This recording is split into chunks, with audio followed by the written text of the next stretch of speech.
everyone, aloha and welcome. We'll go ahead and get started here shortly, so go ahead, kick back, relax, and we'll be with you soon.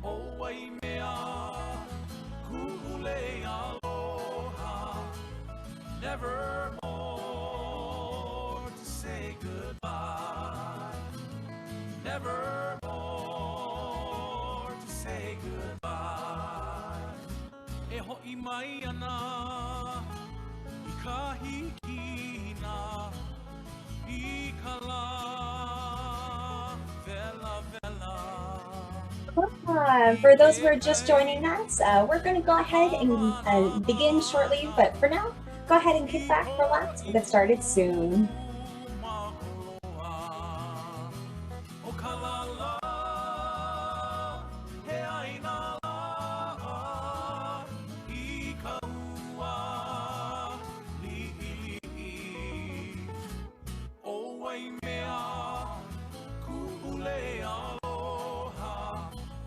Never more to say goodbye.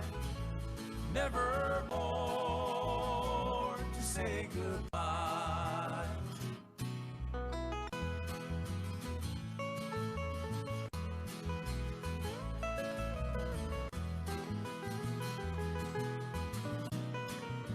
Aloha. For those who are just joining us, we're going to go ahead and get started here shortly. But for now, go ahead, kick back, relax. We'll get started soon.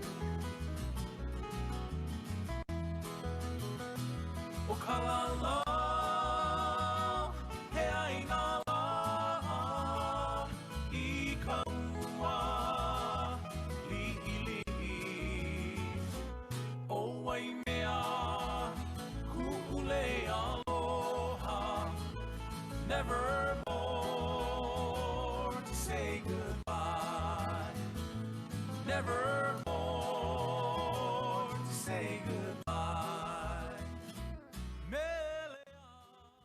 All right, aloha everyone.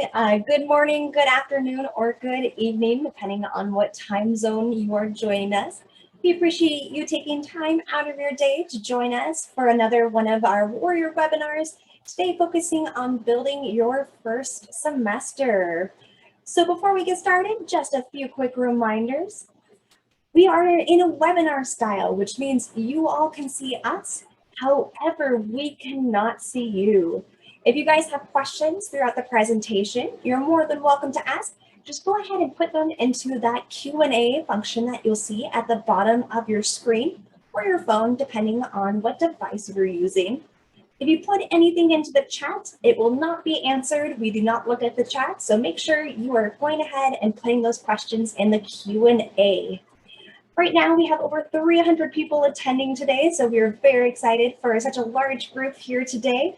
If there at any point you miss anything or you would like anything repeated, we are recording the webinar today, so you can find all of the information and any repeats of past webinars on our YouTube page, which I'll go ahead and link into the chat in just a few minutes.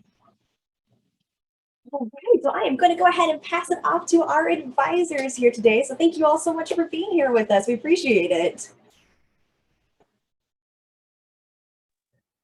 All right, everyone, thank you for joining us. So we're just going to go ahead and start with some introductions. Jill?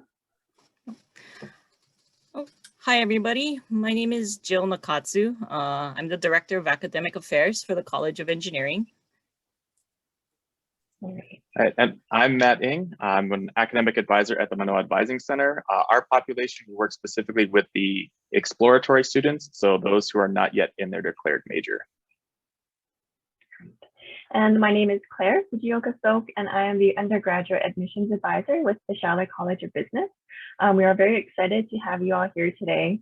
And what we hope to cover during this webinar is to kind of help you understand how to create and balance your schedule, not only for the fall, but in the semesters going forward. We're going to touch briefly on some registration holds, the 2 different ways that you can register as an incoming student, and then again, learning how to balance your schedule, providing some helpful tips, and referring to some campus resources, and we'll have lots of time at the end for some Q&A. So when we're looking at the schedule for the fall semester, we are still primarily looking at online courses. You can see a breakdown. We have about 62% of our courses are still online or virtual. We have 19% that are going to be in person. Starting in the fall, we have this new, what we call the hybrid here or there, where it'll be in-person option, but if students aren't comfortable or not able to come to campus, they can also watch live recordings. And then the remaining 11% is a hybrid, where some online and some in person. It's also important to know that with the online or our virtual classes, we have both synchronous and asynchronous options. So synchronous would be a set meeting time. You'd have to log in during that time. Asynchronous would be no set meeting time. You might have assignments you're working on during the week, but there's no set schedule for that. And at this point, we're really not expecting that to change for the fall semester, just because registration has started and we don't want to be making any changes to class availability during that time. Spring 2022, I know that's a big question for everybody, what to expect if we're going to be in person or online. It's still an ongoing conversation. We're definitely leaning towards trying to get back to in person as quickly as possible, but we are abiding by all recommendations from the state of Hawaii and the CDC. All notifications about what to expect for that spring registration or spring availability of courses is going to be sent out via email. So always be checking your @hawaii.edu email on a regular basis.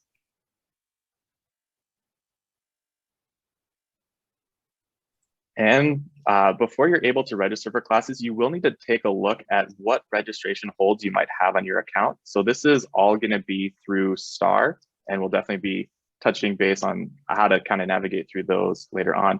There's lots of different types of holds that could be on your record. The one that most incoming students are looking at first, they're going to see this health clearance hold. I have an image of that on the screen where you do have to submit your TDAP, TB test, MMR, all those different documentations to our Manoa Health Services office. They do have forms that you would need to complete and submit.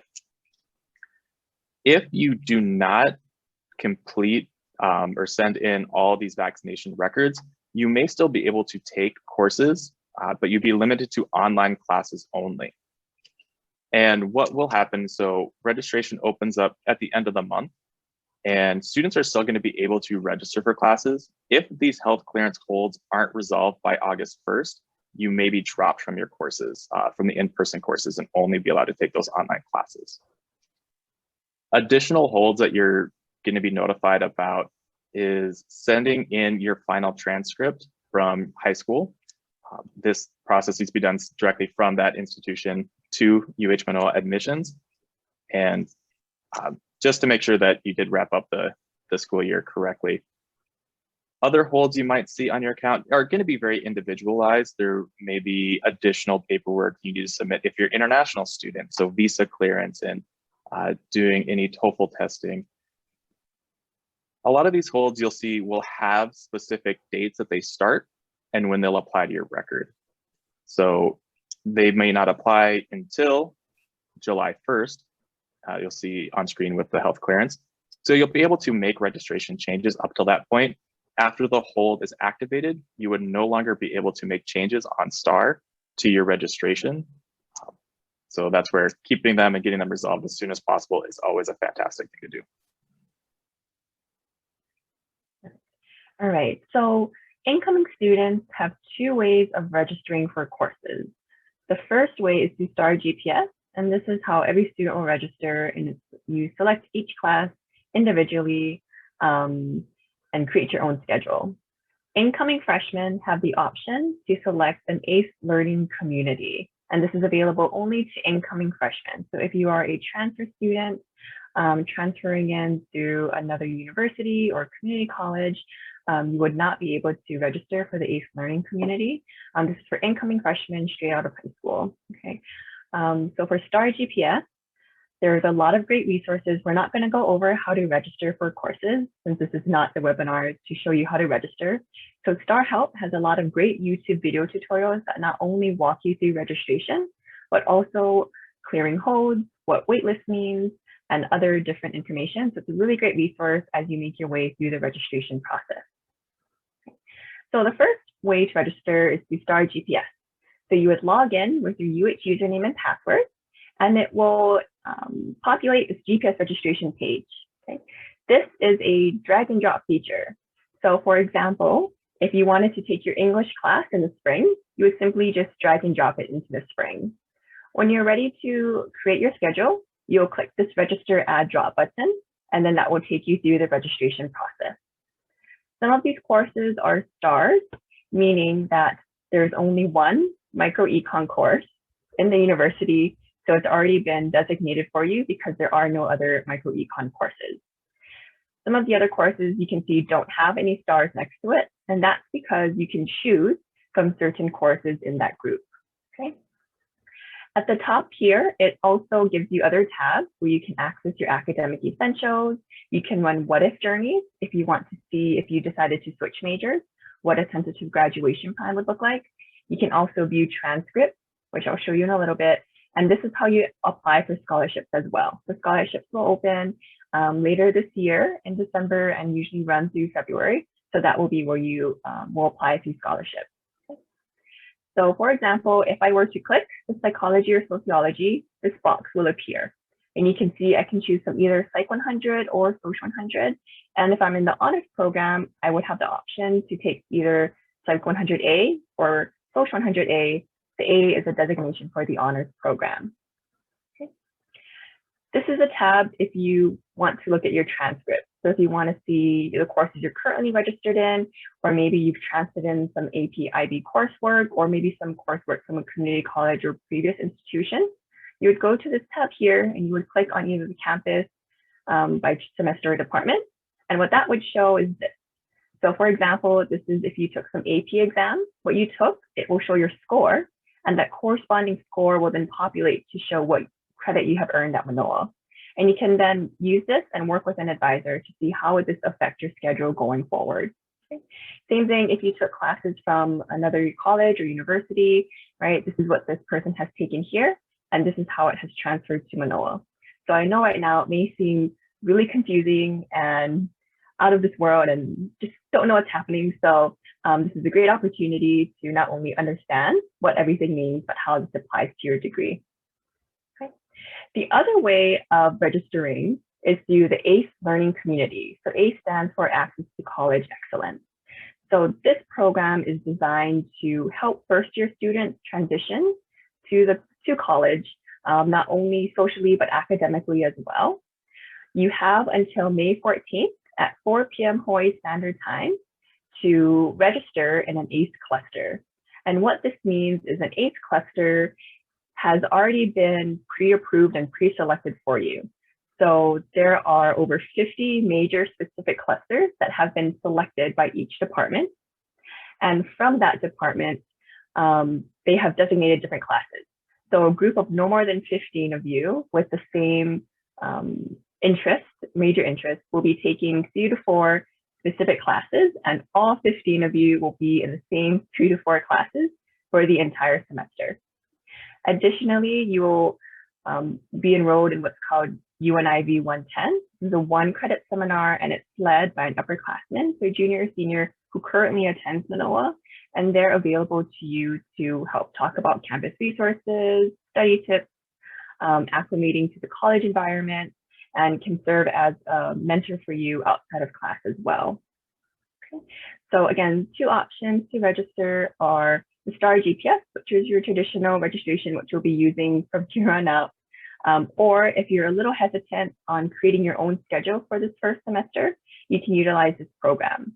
This ACE cluster is only for the fall, so this is not going to be available in the spring. So just keep in mind that when you look to register for next spring of 22, you're going to be doing your registration through the traditional STAR GPS. There are also some major specific freshman seminars, and these are for students who are intending on a certain major. So for example, if you're going to be a botany major, there's a freshman seminar, Botany 100, that you would have to register for. Same for if you're going to be an engineering student, a global environmental science student, or even a School of Ocean and Earth Science Technology course, if you plan to be a general environmental science major. And also for exploratory students, the Manoa Advising Center also has UNIV 140 and 240 Matt, did you want to kind of touch upon those a little bit? Yeah, I would be happy to. So our UNIV 140 course is, it's only going to be offered over the summer for students. It's a 1-credit course to really get a better understanding of the university and introduction to majors that we offer here on campus, and kind of how to explore and how to look through those different options. So 6 weeks, both summer session 1 and summer session 2, all the sections are taught by different academic advisors at the Manoa Advising Center. And then we also have UNIV 240, probably not going to be taken during your first semester, but your second semester might be an option. It's really going a little bit deeper into the different majors on campus and also about the transition from your first year to your second year.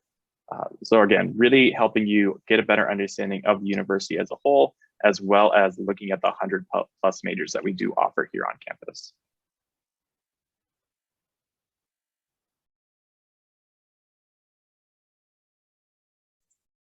And then if we look at when you're building your schedule, and this can be done, we're talking about with the standard STAR GPS, or after you are in your ACE cluster, you might need to add 1 or 2 more courses to really fill out your schedule. So here are just some things that you should be keeping in mind as you're building that schedule. I know a lot of times when you're coming from high school, you're talking about how many classes you have that day. With the university, we're looking at how many credits each course is. So you might be in 6 classes, but if one of them is a 1-credit lab, you might only be in 16 credits.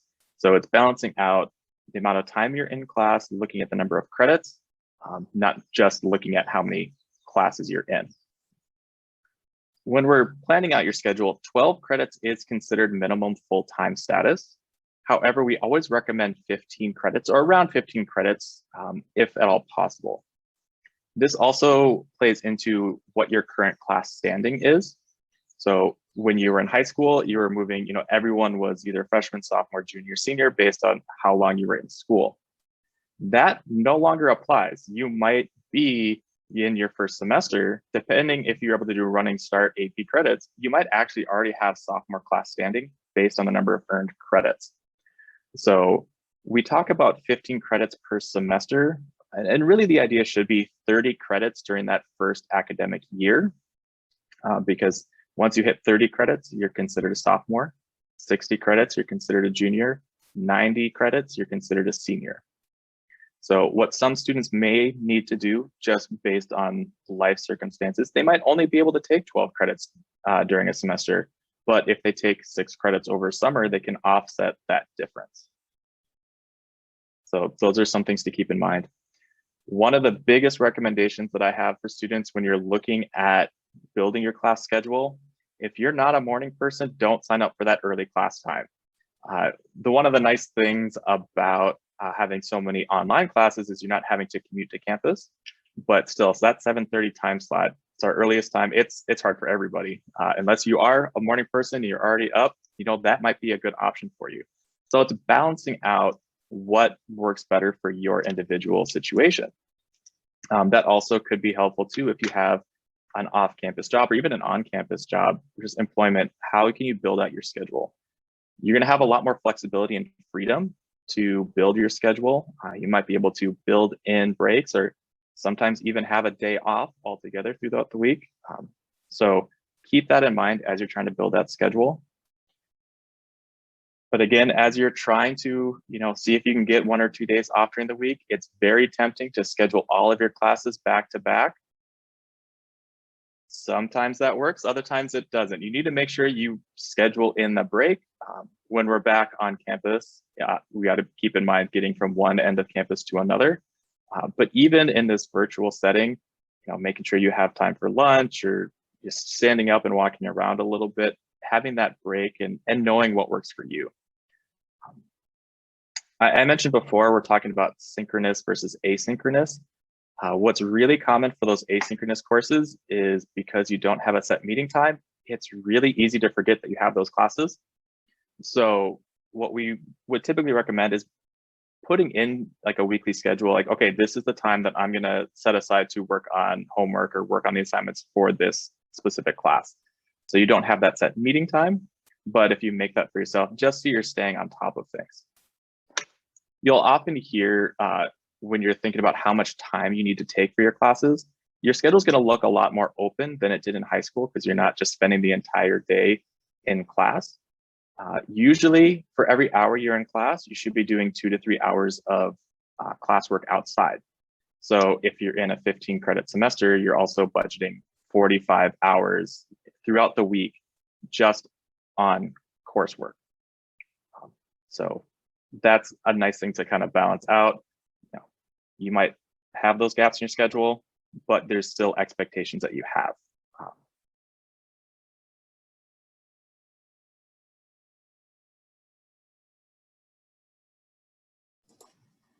Okay, so now that you know a little bit more about STAR, our GPS registration system, and how to balance your schedule and everything, you need to know what to sign up for, right, for first semester. So what we recommend as advisors is to really get to know your curriculum, right? What you sign up for in your first semester is going to be very different for everyone. It depends on your major and other like previous college credits or placement exam results and things like that. So the first thing you should do is get your curriculum. We have program sheets and sample plans on our website at Manoa, and you have the link to it in the handout that goes along with this presentation. The program sheets include all of the courses and the requirements needed to graduate with whatever major that you're signed up for. The sample plan is a separate document that lays all those requirements out as a 4-year plan, a 4-year graduation plan, broken down semester by semester for you in a recommended sequence from that department that houses that major.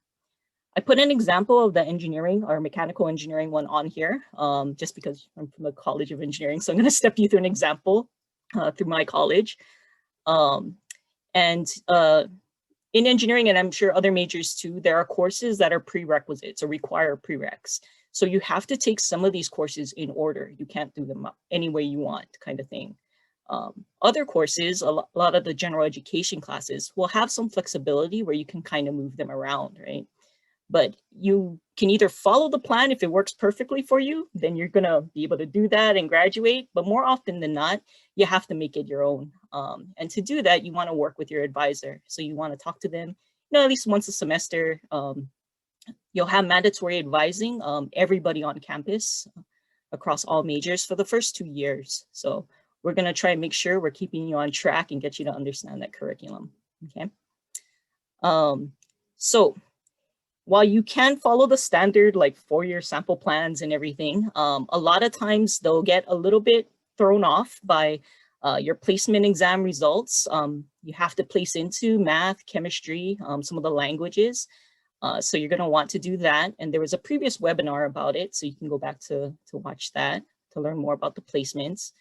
And if you had early college credits, either through AP, IB, or CLEP, or if you had taken early college or like the UHCC Running Start program, you can look up what your courses or your credits transfer as to UH Manoa using the links here. Again, you'll have the links in the handout that goes with this presentation too. Okay, so an example of how the AP or transfer credits and placements can have effect on your graduation plan overall. For example, I kind of just pulled out a couple of things that you might have done in high school. For your AP credits, maybe you took AP World History and you scored a 4. You can use that AP fact sheet that we linked and look that up, and you'll see that you're going to get credit for History 151 and History 152. Those are considered FG courses. So if you look at the 4-year plan, kind of zoomed in down here, the FG courses are here in your freshman year, the first year, fall, and then again in the second year, spring. Because you're going to get credit for it from AP, we can check off that box. So we can line that out. You have credit for it already. So now if you look at the first year in fall, you've only got the chemistry, the English, and the math sitting there, right? So now you're 1 class short of full-time status. But we can remedy that by kind of moving some things around. And you can work with your advisor to find out what the best things are to move around for that. STAR will also try to recommend things for you as well. So when you log into STAR, like Claire showed you at the beginning, All of the classes you need to graduate are populated into STAR GPS, and STAR is trying to recommend the ones that are okay to take first and everything. So STAR is trying to replicate these 4-year plans basically for you. Okay, another example, maybe you took AP English language and you scored a 3. If you look that up in the AP fact sheet, you'll find out that you're not going to get credit for anything from UH Manoa. So you will not get credit for English 100, which means you still need to take that course that's on the plan here. So you will plan to still do that, right? If you took early college, so say you did the Running Start program and your school had ComG 151 available at Leeward Community College. So you took it because it's a it's a speech class. For this major, it's not required for the degree. So even though you earned college credit for it, ComG 151, it doesn't actually satisfy anything needed for the mechanical engineering degree. So there's nothing to cross off from the list. Okay. But by contrast, maybe you took Psychology 100 at Running Start LCC. That fulfills a DS requirement, which is one of the social sciences. That's over there in the senior year of spring for this program. This DS is social science, and you got that knocked out with that Psych 100 from Running Start or your early college. Again, you can always look these up too. I put examples from our Running Start UHCC program, but if you went to another college, either on the mainland or just maybe even like HPU or something like that for early college, you can look it up in the transfer database that's on the handout as well. Okay. The last thing is the placement exams. So I mentioned that math and chemistry and the languages you would have to take placement exams for typically.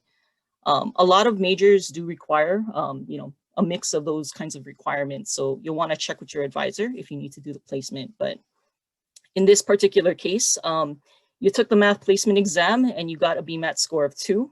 That places you into Math 140.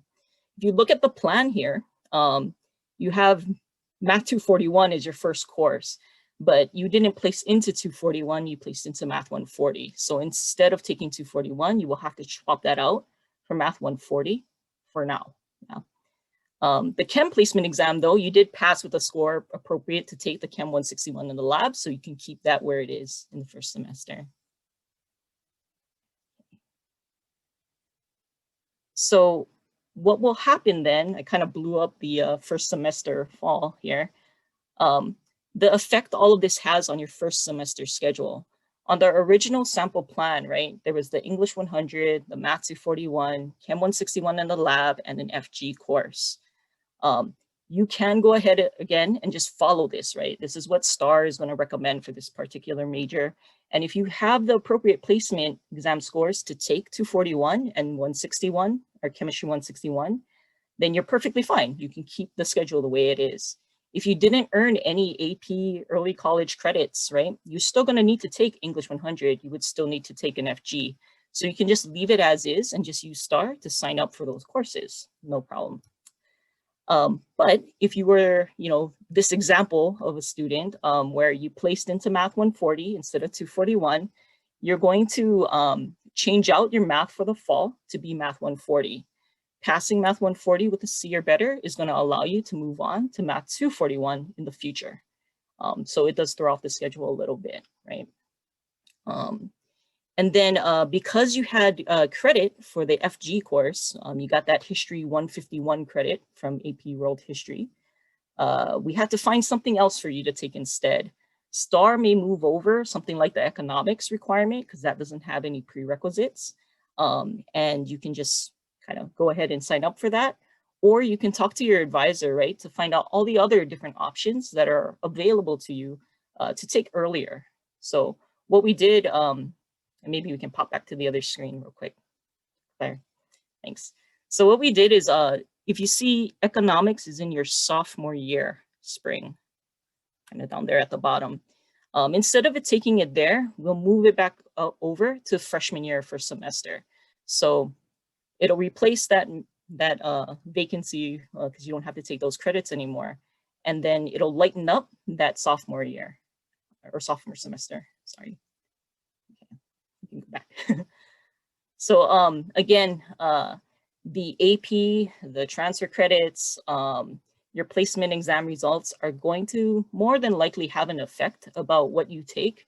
If not in the first semester, probably in the future at some point, right? So you do want to work with your advisor. We have the link again down here to find who your advisor is. So definitely talk to them, especially if you've got a lot of AP credits, if you've done a lot of early college, or if you're a transfer student, for sure, you should be talking with us as soon as you can. And yeah, I think that's it for creating your schedule. Right. All right, so we do have a few helpful tips to get you started. So one of the greatest tips that we can share with you is Manoa tuition tip. So credits at Manoa are, you pay for each credit at Manoa up until 12, and anything past 12 is complimentary, okay? So what that means is, as Matt said earlier, if you're gonna register for 15 credits, about 5 courses, you're gonna pay tuition for those first 12 credits or 4 classes. And for that 5th course, extra tuition is not charged, meaning that the tuition price at 12 credits will be the same at 15 credits and will be the same at 18 credits. You can actually register for up to 19 credits on your own every semester. It's about 6 courses. So if you were extremely ambitious and motivated to want to take 6 classes every semester, again, keeping in mind balancing your schedule and managing that workload. And if you did want to do those 6 classes, then those 2 of the 6 classes will be complimentary, meaning that extra tuition is not charged for those 6 extra credits past the 12, okay? However, this is only applicable when you enroll in credits through Manoa only. So if you decide to dual enroll at Manoa and let's say Piolani Community College, you'll be paying tuition at both Manoa and at KCC.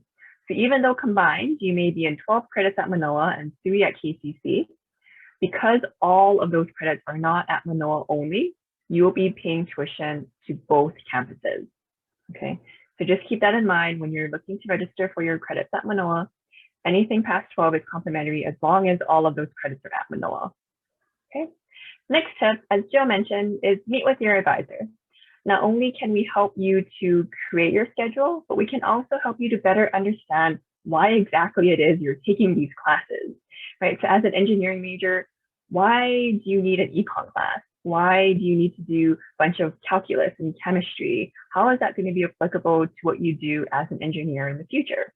If you are able to understand not only what you have to take, but why you're taking it, then it will better help you to plan your classes going forward. So you can anticipate what you would need to do and balance as you move forward. So if you have to be in calculus, Calc 3, a physics class, and other difficult engineering classes, something to look forward to, right? But at the same time, acknowledging and understanding why you're doing it, right? And as Joe mentioned as well, understanding the prerequisites. So that's definitely going to matter in terms of if you have to push certain things forward, and if you're in a program where it's really sequential and classes depend heavily upon completing one before you can move on to the other.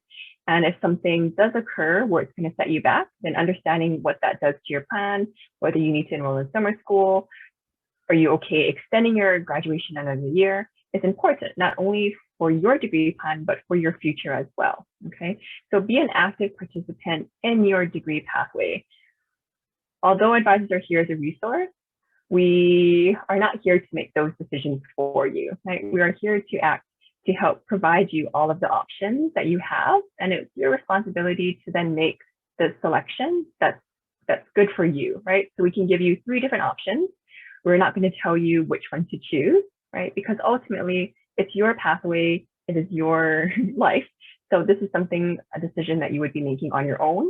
And our responsibility is to provide you with enough information to be able to make that decision, okay? Another tip is to please do not wait until the last moment to schedule an appointment with your advisor. So unfortunately, there are a limited amount of advisors at Manoa and thousands of students. So during the busy advising time, which is before registration, the first week of class, right? Being a little flexible in terms of not having to meet with someone as soon as possible, right? Appreciate your understanding. And at the same time, as Matt mentioned, mandatory advising, right, that's something that you can plan for accordingly. So don't wait until registration occurs the next day for you, right? Schedule that appointment a few weeks earlier, right, when the class availability comes out, when you can start to plan that schedule. Okay, that way you can talk about not only different plan options, but you're not stressed about not knowing what to do because you waited until the last minute to schedule that appointment. Okay. And then, as always, you can refer back to the advising guide when you get lost. It's okay to feel lost. There's a lot of students, a lot of resources, a lot of things for you to know. And if you don't know what you're doing, reach out to your advisor and ask. Okay, we're more than happy to help remind you or point you in the direction that you need to go. So if you ever feel that you don't know what to do, you can always definitely feel free to reach out to your advisor. Okay. Another thing that we can't stress enough is to check your email regularly. Everyone is notifying you about important deadlines, events, orientations, updates, anything that you can think of.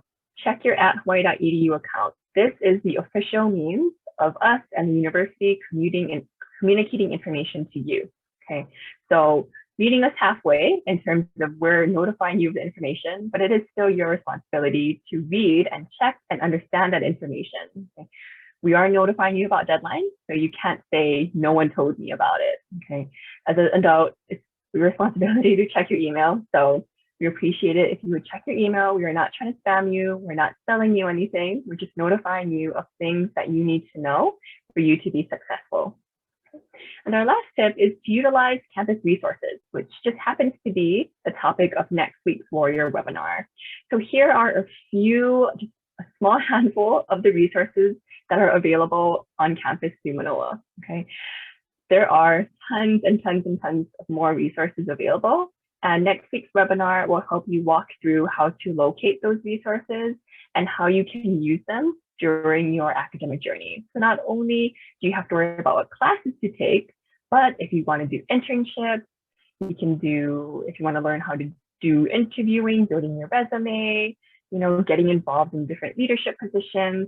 There's a lot of opportunities and resources for you to utilize. And it's just a matter of you taking that initiative to take that next step, pursue it, and take advantage of everything that college provides for you. Okay, so next week's webinar, again, building your college toolbox, great opportunity to learn about the different campus resources at Manoa and how to utilize them. We also want to let you know about a new student advising online workshop. It is now available, and what this is virtual modules and video tutorials that you can complete at your own pace. And this also prepares you for registration as well. So if you have questions about anything that we've talked about what does it mean to get transfer credits, how do I register, there's a whole bunch of video tutorials for you to utilize and to go at your own pace as a resource so that you can watch these first, learn how to do what it is you're looking to do. And then when you meet with your advisor, you can say, hey, I watched this video and learned this, but I had a question on this. Can you help me with that? That way, the advisor is not going from the very beginning what these videos are doing, and then now you have to schedule possibly a follow-up appointment, which could have been mitigated with using these videos in the first place. So definitely a great resource for you to utilize and to start getting familiar with some of your responsibilities as a college student. And then lastly, we are hosting an advising day this upcoming Saturday. This is the first advising day ever. So we're really excited about this event. Again, hosted this upcoming Saturday from 9 a.m. to 12 p.m. Hawaii Standard Time. The Office of Admissions should have been sending you invites and notifications. So if you haven't registered for this event already, we encourage you to do so. Not only will you be able to take advantage of some welcome sessions, but you can also attend some parent and student breakout sessions as well. And you can also connect with your college and school and their advising options. So you can start your planning for your fall 2021 semester. So definitely something to take advantage of this upcoming Saturday. And this is our Q&A time. Jill. Yeah, so Q&A time. Just one more reminder to go back and visit some of the previous Warrior webinars. Like we keep mentioning, right, meet with your advisor. So the first webinar was about who your advisor is and what advising is and what it can do for you. The second webinar was all about the placement exam. So if you have more questions about how to take the placement exams, like when to do them and all that, go back to that previous webinar to go check that out and everything. Now that you know that it's probably important for you to do so. Okay, we can turn it over to Amber. Wonderful. That was so much great information. I appreciate you all taking the time. So we have the next 15 to 20 minutes or so just to kind of go over the questions. I know we've gotten over 150 questions.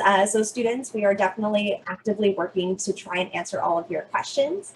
And the ones that we are going to go over out loud are going to be ones that are applicable to, they're more general questions, not those very detailed specific ones, but we'll do our best to answer any questions you guys have. So I know you guys have already talked about this, but just making sure everyone kind of has the same information is, how do students exactly know what their advisor is? How does they, like, who do they go to for advising? And then how does that differ from your admissions counselor? All right, I will tackle this one. We've talked a lot about the advising guide, and when you go to that website, it's going to have a listing of all the majors that we offer on campus. If you click on one of those, click on that major itself, it'll bring you to all the departmental and advising information for that specific program. So the university is quite large. It's made up of multiple colleges and schools, and each college or school will have their own advising unit, and they all kind of practice things a little bit differently. So that's where this advising guide is the easiest way to just find out who the advising office is. You do have to click into that specific program. Now, some of them are a little bit more complicated. So like exploratory business is kind of this in between Scheidler and the Manoa Advising Center, because there are additional admission requirements to get into the College of Business. So we actually do have a really close partnership between the two, but exploratory would be the Manoa Advising Center, and you can also work with Claire over at Scheidler as the admissions advisor for that specific school. So sometimes it gets a little bit more complicated, but for the most part, going to the advising guide is going to have the specific advising location for that program. And now, if we're talking about the difference between an academic advisor and an admissions counselor, the purpose of the admissions counselor is to help you get you to Manoa, and then they do that handoff to the academic advisors, and we're here to help you progress through your time at the university. So we work closely together, but there is a definite cutoff point that there's things Amber wouldn't know and would then refer you guys to the academic advisors. And sometimes the terminology gets kind of confusing, especially if we have students from the community colleges. So they have academic counselors, which is very similar to the academic advisors at the four-year campus. And because the campus is so large, that's where we also talk about advisors are specialists in, looking over the course sequencing and some of those academic concerns, but like financial aid, records, transcripts, those are going to be separate offices on campus as well. Yeah, wonderful. That's perfect. I was going to say, if you guys have questions about financial aid, definitely don't ask the academic advisors. They probably won't be able to assist you too much. So, but we will all definitely team together as much as we can to assist you, of course. So I know, kind of just touching base back onto a little bit of the timeline. I know we've had some students who came in late today who are kind of confused about when exactly registration does open and then when does it close.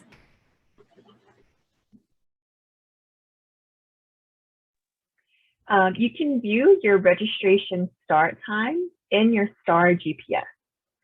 So registration for incoming freshmen will begin Friday, May 28th at 9 a.m. Hawaii Standard Time. So that is when you'd be able to submit your registration and get confirmation that you have in fact indeed registered for those courses.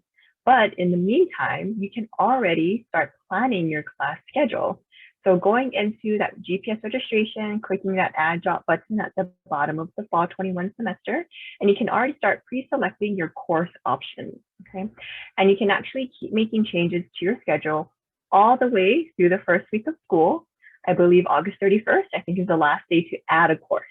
So you have all the way through the first week of school to go ahead and make changes to that schedule. And what that means is if you're deciding upon lots of classes, for example, let's say you don't know which one you want to take, what we would recommend is to just register for 6 classes, for example. And what you can do is during that first week, attend all 6 classes, get a better idea of the instructor, the material, how the classes run, and if it's something that you feel you'd rather wait to take in a subsequent semester, then you can drop that class in the first week and you'll still have 5 classes in your schedule. Okay, so I'm also going to take this opportunity, Amber, to answer some of the COVID questions.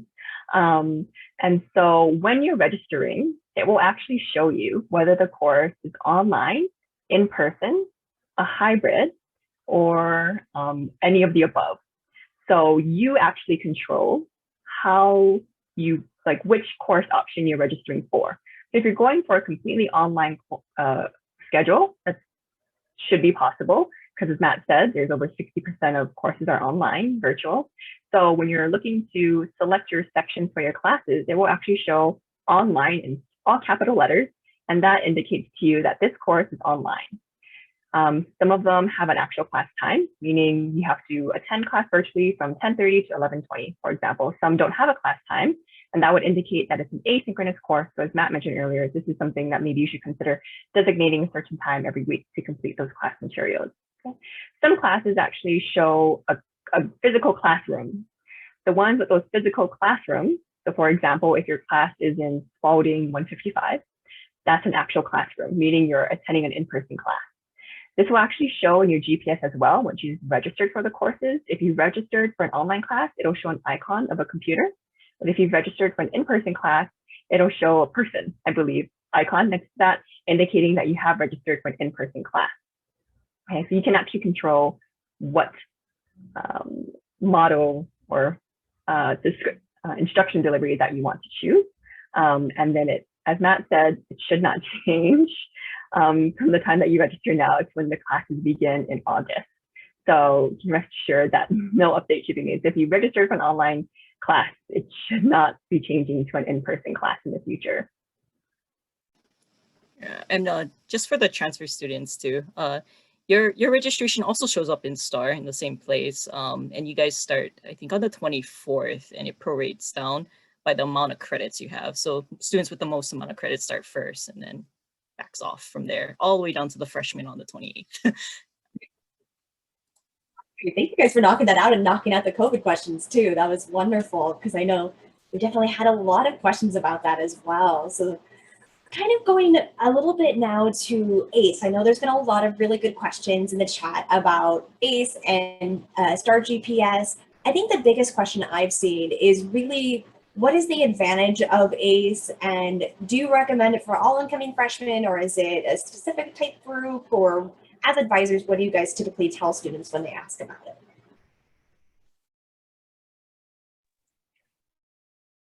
Oh, Claire and I were both deciding whether to answer. Okay, so the benefit of ACE is that all the clusters that are already created were created by academic advisors. So we're kind of taking a lot of the guesswork out for you right off the bat. The other major asset is that UNIV 110, that transition course to help look at the college experience.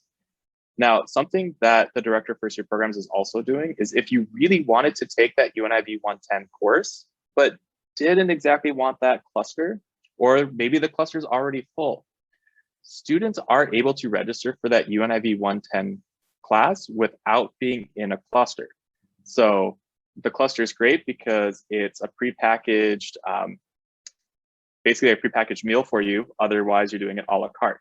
So depending on how much flexibility you want in your own schedule, that's why you might choose ACE versus the regular STAR GPS.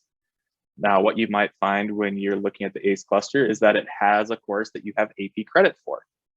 So maybe that isn't the best fit for you. Or if the ACE cluster is already full, but you really like those classes, you could basically build your own ACE cluster and just use all those same things. With the ACE cluster, that's going to be up to 15 students and all those courses that you already know, because you'll be in that UNIV 110 course together. So that's the nice thing, is if you want to make sure you at least know some people in all of your classes, and you'll have that extra course where it's just you, that's another benefit of the ACE cluster program. So nothing's ever one size fits all. So that's where you might need to customize. And as we were talking about 12 to 19 credits, thinking about what makes the most sense for you, for your situation. If the cluster is 13 credits, you have that option to add that additional course to get up to the 16 credits. Okay, wonderful. Well, thank you for going over that. So I know there's definitely been a lot of questions on placement exams naturally, especially with students keep asking if they exactly need the placement exam prior to registration. Can they take it at a later time? So if you guys don't, I know you mentioned it earlier, but if you don't mind just refreshing on placement exams and how a student would find out if they need it. So you can ask your advisor if you need it, right? So definitely it's a little bit of a flag if you see math or chem or a language in your first semester on STAR. If it's recommending that, you more than likely probably need to do a placement exam, and you could talk to your advisor to find out more. Ultimately though, if you try to register for it and you get an error saying you don't meet the prereq, you didn't take the placement exam, and that's what the prerequisite is that you're missing. So it is good to try and do it before you register for those courses, right? I know it's cutting it, getting closer to the start of registration. There's a couple of weeks left. So, you want to make sure that you are studied up for the placement so that you don't land too low, right? So if you need to take that time to make sure that you're ready for your placement exams, take that time to do so, that even if you take your chemistry placement on June 2nd or something instead of before May 28th, you'll still be able to sign up for your chemistry course. It's just going to be, after June 2nd at that point. The longer you wait, the more classes will start to fill up, right? As everybody starts to register for classes. But again, you don't want to rush it because you've only got maybe like 1 or 2 tries, depending on which placement you're doing, to get that score. And then, so if you're not ready for it, you score too low, then you're going to start off in too low of a course and push back, potentially your graduation, things like that. So take the time to prepare, but don't wait too long to do it. And if you are waiting to take your math placement exam, a little bit further out, but May 28th rolls around, you can still sign up for English 100. You can still sign up for all those other classes that don't require the placement. So you can secure seats in those and then just wait to add on whatever you're waiting to do the placement for. I'm going to add a little bit more information about that because I know there's a lot of confusion with ACE registration and the placement exams and the timeline of all that, because the last time to sign up for an ACE cluster is this Friday, but that doesn't give you a lot of time for the placement exams. So selecting the ACE cluster, after that closes, that's when you'll be registered in those classes. So that'll be before regular registration opens up. But you will need to take the placement exams before they can reserve those seats for you. It doesn't necessarily need to be done by Friday, but as soon as possible is better.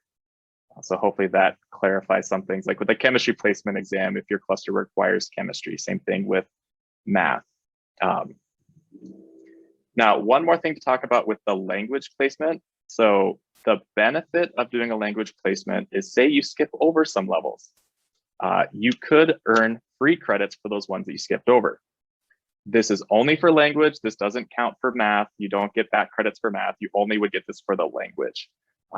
So you're not required to do the language placement exam, but it's definitely a benefit because say you took 3 years of Spanish in high school, you take the placement exam and score and get placed into our 3rd semester. So that would be Spanish 201. After you complete that course with the C or better, you fill out a form and get back credits or free credits for the ones you skipped over. Back credits are not automatically awarded, and you do have to pass the class. So those are just some more things that there's definite benefits to doing the language placement because free credits. Yeah, wonderful. Thanks for going over that. That was perfect add-on. Now, I know we've had a lot of students really confused about changing their major. I know internally for admissions, our deadline to change your major with us was May 1st. So now it's past that, just in order to make sure that there's enough time for students to change their major before registration occurs. So now that it's past that deadline, students are wondering, how do they change their major later on? And then also, how does that affect their registration for this fall?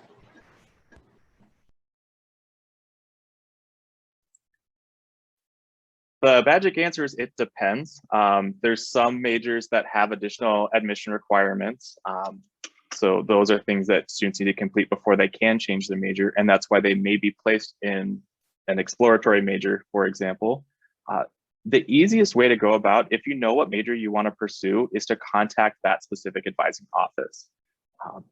If a student was admitted as exploratory business, but now they're really interested in pursuing engineering, we would just send those students to Jill anyway. So having the students talk to the advisor for the major they're intending is the best place to start. A lot of our offices have our own internal practices on how to submit change of major paperwork. Some of them are a really easy switch. You need to talk to a major advisor and a college level advisor. So there's a few different levels, and the magic answer is it depends.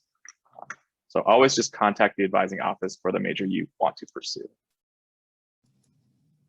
Some majors have major restricted courses as well. More than likely, you're not going to run into any of those in your first semester, though. So it's not like you have to immediately be in that new major like before, August begins, kind of thing. So it helps to come and talk to us as soon as possible, right? To know whether or not you should be changing, right? You have questions about changing majors to whatever new program. But ultimately, you shouldn't, it shouldn't affect your ability to register for your fall semester classes. So don't feel too panicked about having to do it like right this second kind of thing before registration begins. But yeah, definitely reach out to your advisor from that new program. Yeah, and as we mentioned before, sorry, go ahead. As we mentioned before, registration is open through the first week of the fall semester. So you do have time to make changes to your registration. And as you're going through the summer, if you keep changing your mind or really not sure, that's the whole purpose of the exploratory program, is we're here to help you look at all the different majors available on campus, kind of plan out for what can double dip the most if you're kind of running between two different ideas, and really focusing on fulfilling those general education and graduation requirements while trying to identify what specific major makes the most sense for you going forward. Wonderful. Thank you guys for touching on that. Just really, students, please do not stress if you decide to change your major next week. Like I know I get a lot of panic students of, I need to change my major right now. And then like 2 weeks later, they're like, never mind. You don't have to know exactly what you want to do with your life right this second. I know, especially as everyone is going through graduation over the next few weeks or month, you feel a lot of that pressure, but most students, I mean, at least I personally changed my major 3 times. I'm not saying everyone should do that, but you don't have to know right this second. And you can definitely register. Just make sure to talk to your academic advisor for sure.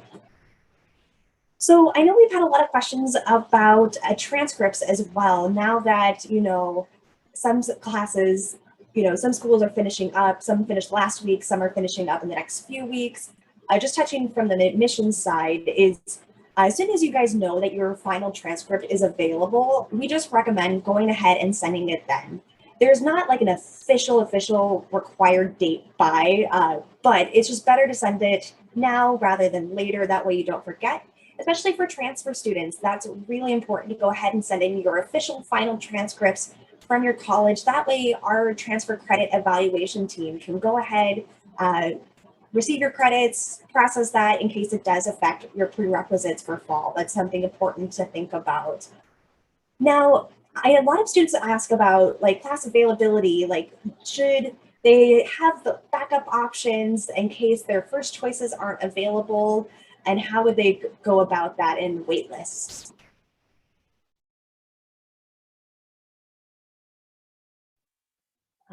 I think it's always great to have plan B, plan C. I think Star Help has a great video on how waitlists work. So in the interest of time, instead of us kind of going over exactly what that is, I would recommend maybe students looking through Star Help, going through some of those videos first, just so we can kind of get through some of the other questions. But yeah, waitlist, plan Ds. As an incoming student, usually you have a lot of different course options. If you're transferring, sometimes there's courses not specific to UH Manoa that you would need to do.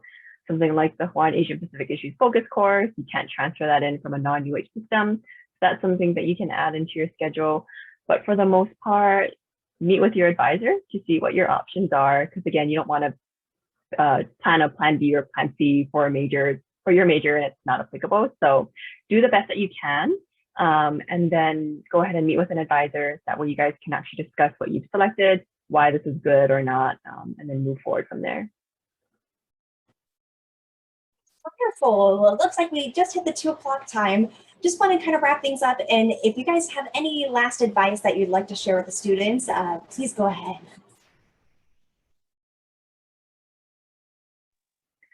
There are lots of resources available. We can't answer every question. I know there are a lot of questions that were posed, but I think a lot of them can be answered not only through the resources, but by contacting specific programs. So if you're interested in studying abroad or participating in an exchange experience, meet with that office.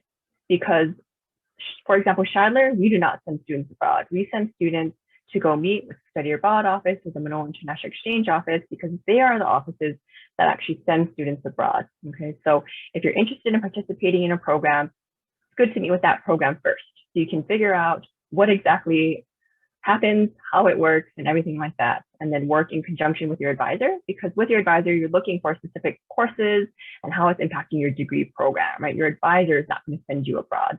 So it's best to contact those respective offices.